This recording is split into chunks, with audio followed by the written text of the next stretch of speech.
may I have a very warm welcome for 2014 Nobel Peace Prize winner, because that's you, Mr. Kailash Satyarthi.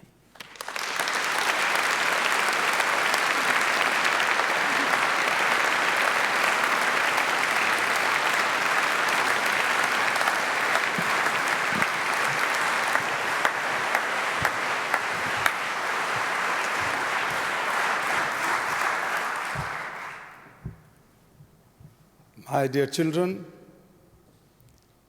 Your Majesty, Mark, Mr. Minister,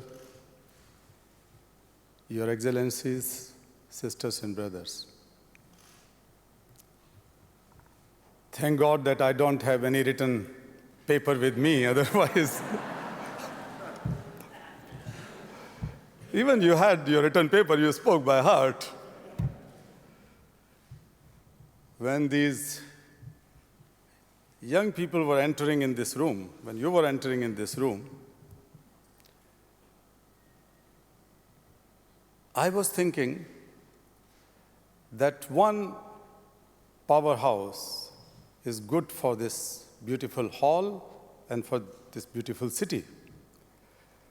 But if 6 powerhouses entering into one hall, what would happen?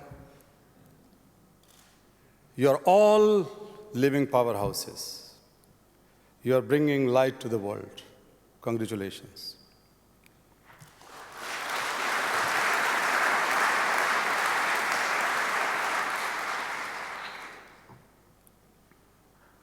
In 2 days' time, we would be celebrating 25th anniversary of Universal Convention on Rights of the Child. But today, we see children die of hunger and malnutrition. Children die because we are not able to provide them very simple medicines. Some children are killed even before they are born. Children are enslaved and sold and bought in lesser prices than the cattle. Children are denied education. Though a lot of progress has been made during these 25 years, but even if one single child is denied childhood, it's a scar on the face of humankind. And we are now talking of millions, rather hundreds of millions. I always say that denial of childhood and denial of freedom is the biggest sin in human history, which is still perpetuating.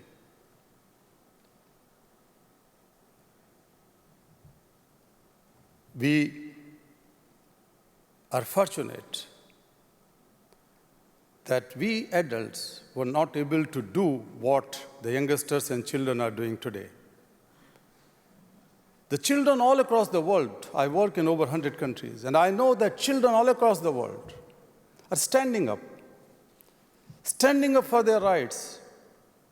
Their voices cannot remain unheard. Their faces cannot remain unnoticed,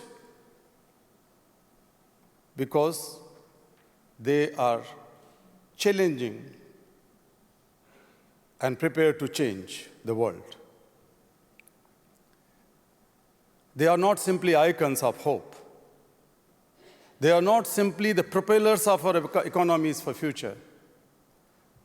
Of course, the young dividend or youth dividend is the biggest propeller of global economy and economies in our countries. But youngsters are the propellers of humanity and morality. The moral deficit in the world is the biggest deficit, I think, in my opinion.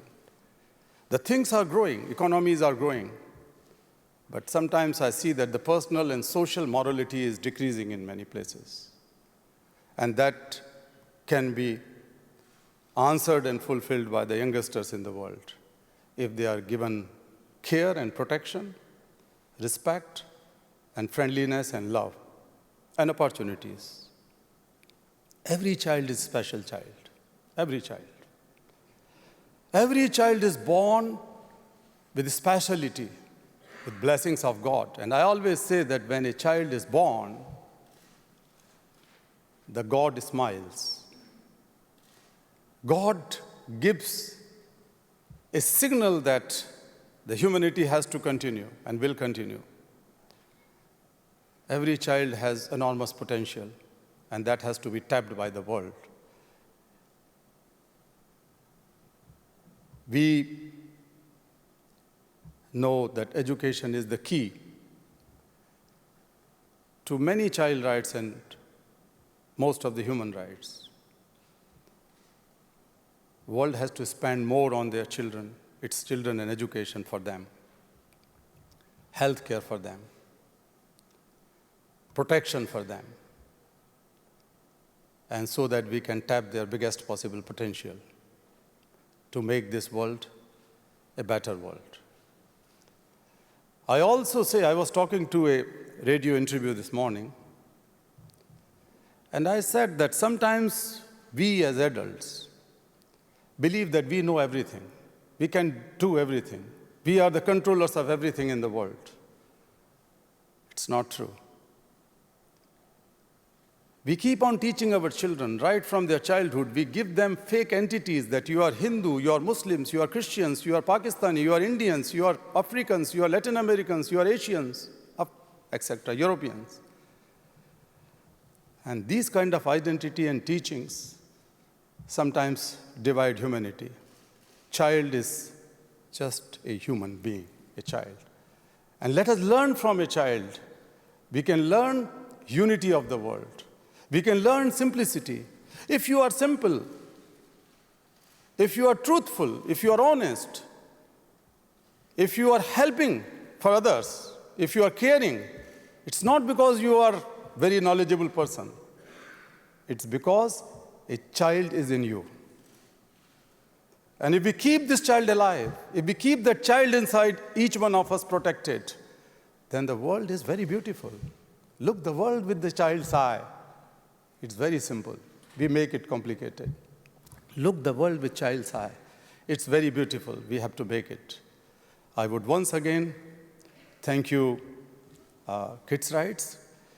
KidsRights has actually, Mark, you are a visionary and very intelligent person. You are bringing all these children as rehearsal for the Nobel Peace Prize. Yeah, be ready for that. This is rehearsal. So what you did this morning was not the rehearsal. This rehearsal is for Oslo. And you have proven through Malala. And the partners of KidsRights, you knew it before that one day, one by one, are going to become the Nobel laureate, and I'm one of them. So thank you very much for that, for your intelligence.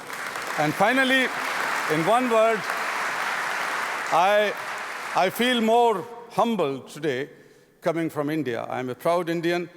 And the second Peace Laureate here was Om Prakash from my organization, who was a bonded child labor, and we freed him, and he's a bright child now in helping others. We have another young lady whom you know in a few minutes. Sometimes I feel that the Indian soil has tremendous potential. Driven from Gandhiji, because I am not going to connect with myself. I am going to connect with Mahatma Gandhi, who has enlightened us and the whole world, and will keep on enlightening his teachings. Thank you so much. Thank you so much.